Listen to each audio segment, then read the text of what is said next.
opinions on debate might tend to agitate. It's Rhyme and Reason 550. There's a rhyme and reason for your life. There's a rhyme and reason why you're... Hey there, Tony here, and this episode is a little bit late for the content that's involved.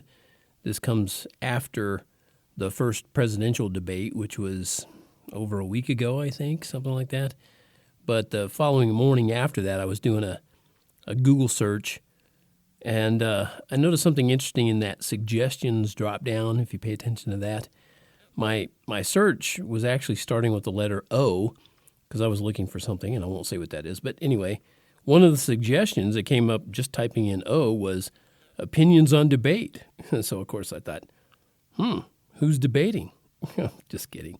Seems like a natural response, though, right? Turns out the phrase opinions on debate led to that presidential election debate. What? Would you believe there's an actual debate between presidential candidates? I don't think so. From some of the opinions that I've read on a couple of social media channels, it wasn't much of a debate. Apparently it was more like one guy giving answers and information while two other people asked questions and interrupted the answers, and then all three are talking at the same time. So, how much of a debate is that, and how much information are you really going to get out of that? And it just gets to be weird. But like I said, that's according to what I read, because I didn't watch the debate, because election debates these days, and most other kinds of debates for that matter, are mostly a way to move carbon dioxide around the room. You know what I'm talking about? A lot of hot air.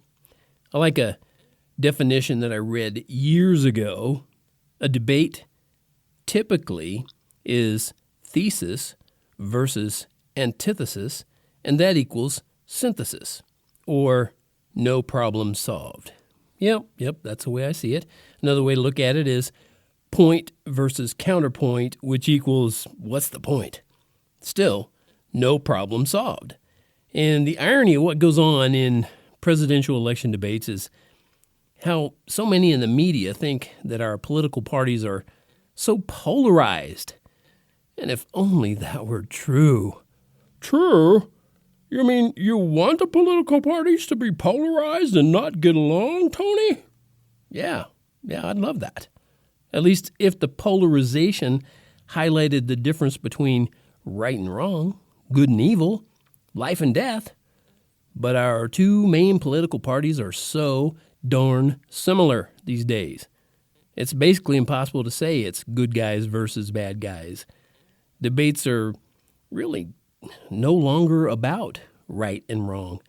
Now they simply showcase how much each candidate is willing to steal from hardworking citizens to pay for social programs. And not so coincidentally, that's called socialism, which has been in place right here in the good old America for decades. Yes, for decades. This isn't some new thing that's just starting to rear its ugly head. Socialism has been a part of America for a long, long time. And just because your candidate has an R or a D after his name, it doesn't make it right for them to work for social programs. But you know what? The current president we have, works hard for social programs, even though he thinks that America will never be a socialist country. It already is one, and he is a proponent. Maybe he doesn't think he is because he's been steeped in it for so long, like all the rest of us, that he doesn't even realize it. But socialism is always going to be wrong, regardless of dollar amounts or perspectives. So, as you can see, I do have opinions on the debate, even though I didn't watch it. But just because I didn't watch it doesn't mean that what I say isn't true. It is true. And the sooner people wake up, the better. Because when you follow laws to the letter, they'll transform you to an unwilling debtor who then turns into an aiding abettor. Okay, there you go. Some opinionated opinions from Tony Funderburk, and his website is tonyfunderburk.com, and he is me. And thank you so much for tuning in. It means the world to me. It truly does. Until next time, remember, life has rhyme and reason because God made you. There's a rhyme and